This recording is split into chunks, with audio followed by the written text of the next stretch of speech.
Il est 18h, bonjour et bienvenue dans ce journal du mardi 27 septembre. Au sommaire, un mouvement national pour défendre le pouvoir d'achat annoncé ce jeudi.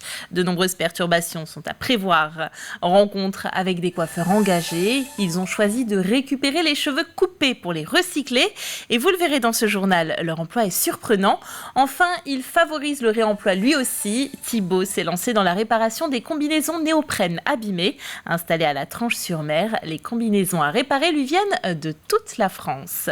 Mais je vous le disais en titre, ce jeudi 29 septembre est lancé un appel à la grève nationale. Les motifs de revendication sont multiples.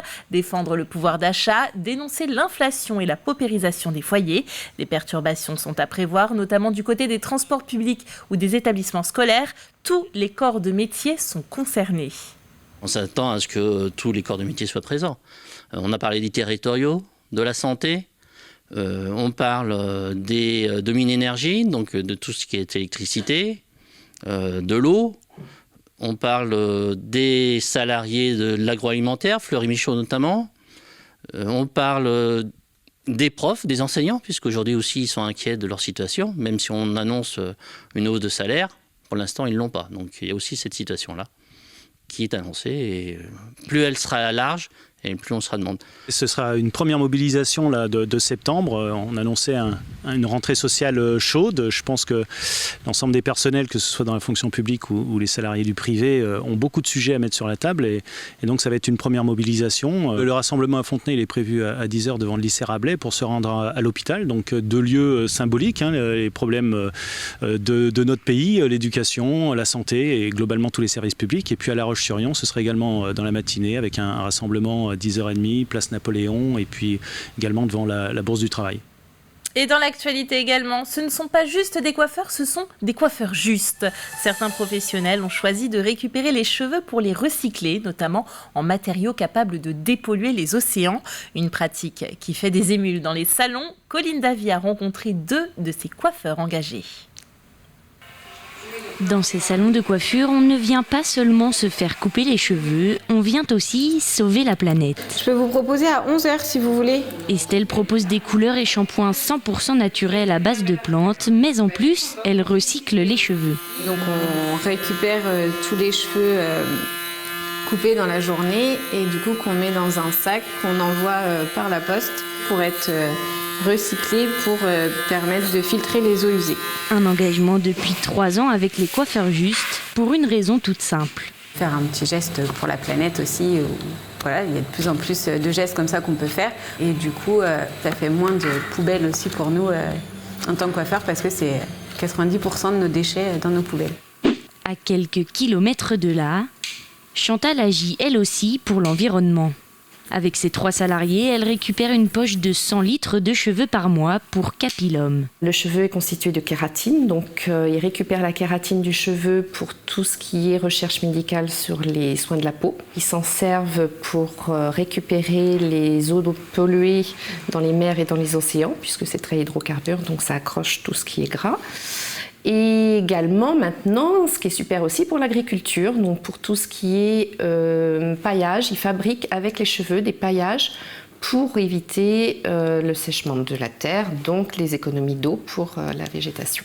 Avantage supplémentaire, ici pas de frais postaux, il suffit de déposer les cheveux dans un dépôt. C'est pas sorcier, de toute façon on balayait nos cheveux auparavant et on les mettait dans une poubelle classique en tout venant, ce qui était bien dommage. Donc maintenant c'est vraiment une poubelle exclusive cheveux, qui soit colorée, naturelle, blond, brun. Dès que le bag est rempli, c'est ramassé. Et il nous renvoie après des sacs dès qu'on en a besoin, il n'y a pas de souci. Il y a un abonnement qui est fait annuellement pour pouvoir avoir et le totem, et les sacs, et les explications pour la clientèle également. Simple comme bonjour, aujourd'hui en Vendée, plus de 160 coiffeurs sont engagés dans le recyclage de cheveux. Et demain, nous irons à la rencontre d'un autre coiffeur engagé, mais qui utilise cette fois-ci les cheveux des patientes en chimiothérapie pour leur en faire des perruques. Depuis vendredi, nous sommes en automne. L'automne et ses indissociables cueillettes de champignons. Mais cette année, il va falloir s'armer d'un peu de patience avant de faire une bonne poêlée.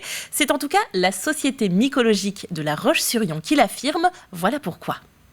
Elle s'annonce un début de saison difficile, puisque nous sommes toujours un peu victimes de la sécheresse de l'été.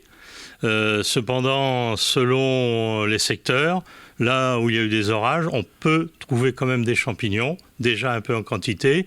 Hier, nous étions en forêt de l'hébergement et nous avons trouvé plus d'une 50aine d'espèces. Donc selon les secteurs, là où les orages sont passés, on peut trouver donc des champignons. Allez, on change de décor puisque au Sable d'Olonne, on se prépare à suivre les championnats de France Masters 2022 sur le spot de Tanchette. La compétition commence ce vendredi et va se poursuivre tout le week-end. Un championnat réservé aux plus de 35 ans. Une nouvelle fois, ce sera la fête de la discipline avec un village surf de 12 exposants et des animations inédites durant ces 3 jours. Et sur l'eau, que de la qualité. C'est un championnat de France à part entière, on a 20 titres à décerner. Effectivement, on aura un petit peu moins de monde que lors des championnats de France qui ont été organisés au mois d'octobre 2021, mais c'est vraiment pour une catégorie d'âge des plus de 35 ans. Donc on a aujourd'hui 5 disciplines qui vont être représentées et on a près de 20 titres qui vont se jouer aussi bien sur les ondines, donc les femmes, ainsi que chez les hommes. Et parmi les animations attendues, une compétition de surf de nuit se déroulera ce samedi 1er octobre de 19h à 23h et ouvert au grand public. 12 riders relèvent le défi cette année. Et une fois usées, les combinaisons de surf peuvent être réparées. Commercial dans les sports de glisse, Thibaut voyait des combinaisons presque neuves partir à la poubelle à cause d'un petit accroc ou d'une fermeture éclair défectueuse. Aujourd'hui installé à la Tranche-sur-Mer, il propose ses services de réparation dans la France entière grâce à une centaine de magasins partenaires. Notre journaliste Cyril Guillet l'a rencontré. Ici, c'est une commande pour un remplacement de colle. Donc en fait, on va regarder. Agent commercial dans les sports de glisse depuis de nombreuses années, Thibaut s'est lancé dans la réparation de combinaisons qualité usine. Sur mon travail, qui était de vendre des combinaisons, il y avait aussi cette envie d'essayer de répondre à cette demande et puis aussi de trouver une solution à cette surconsommation. Qui était je déchire ma combinaison, j'ai de l'eau à 10 degrés qui rentre dedans, je ne peux plus la mettre, je la mets dans le garage, elle va traîner, puis à un moment elle terminera beaucoup plus tôt à la déchetterie, alors on pourrait trouver une solution pour la réparer. On est vraiment sur le même néoprène au niveau du toucher. Dans son atelier, il répare uniquement des combinaisons de surface, du matériel utilisé entre autres par les surfeurs, les véliplanchistes ou bien encore les adeptes du kitesurf. Et pour pouvoir proposer des réparations de qualité usine, il s'est rapproché des fabricants de néoprène. Dès le début, commencé à contacter plusieurs marques avec lesquelles on a établi des partenariats et qui nous permettent de commander des néoprènes bien particuliers qui vont être utilisés pour la réparation donc, de leur garantie, puisqu'on offre un service garanti aux marques. Un concept novateur et vertueux pour la planète qui rayonne aujourd'hui sur toute la France. Ici, j'ai un magasin à Trégueux, ici, j'ai un magasin à Lorient, ici, j'ai un magasin à Brest. L'idée a été de créer un modèle sur lequel on puisse accéder très rapidement à une réparation, soit via un magasin partenaire. Donc on a plus d'une centaine de magasins partenaires, je crois qu'on a dépassé les 150. Et puis on a toute la partie marque, vous pouvez contacter une marque aussi qui peut vous trouver des solutions. Donc les partenaires souvent redirigent des particuliers vers nous. Et puis après on a un site internet pour les personnes qui sont éloignées de la côte, qui ont acheté une combinaison en vacances, qui sont entrées à Paris, à Bordeaux, à Nantes, à Lille. Accompagné par la CCI de la Vendée à travers l'accélérateur de start-up La Cabine, le projet de Thibaut est en bonne voie. Avec sa collaboratrice, il répare entre 100 et 150 combinaisons par mois. Allez, on reste sur l'eau puisque dorénavant, chaque mardi dans cette édition, nous prenons des nouvelles des skippers de la Golden Globe Race. La course compte désormais 3 abandons avec celui de l'Australien Mark Sinclair annoncé ce dimanche. À l'avant de la course, c'est toujours le Britannique Simon Kerwen qui mène la danse, talonné par le Finlandais Tapio Lehtinen et l'Irlandais Pat Lawless. De son côté, le skipper français Damien Guillou poursuit sa folle remontada après son retour pour Casse au Sable d'Olonne. C'était le 12 septembre. Profitant de vents favorables, il pointe désormais à la 12e place. Il a franchi la porte photo de Lanzarote ce vendredi. Vous pouvez découvrir les images qu'il a fait parvenir à l'organisation. Et vous allez l'entendre, il est confiant pour la suite. Je sais que je vais continuer de remonter. Je vais gagner des places encore. Mais l'important, c'est vraiment les 3 qui sont devant. L'important, c'est de faire en sorte qu'ils ne creusent pas trop de terrain et que je puisse, à un moment donné, avoir des ouvertures pour diminuer. Et mon objectif, il est de les récupérer. Et la route est très longue, il peut se passer beaucoup de choses. Donc 500 000, c'est beaucoup, mais c'est pas beaucoup à l'échelle de notre course. Donc je pense que c'est jouable. Donc dans ma tête, me dis que c'est possible. Voilà, il reste dorénavant 14 skippers sur la Golden Globe Race. Nous reprendrons de leurs nouvelles mardi prochain.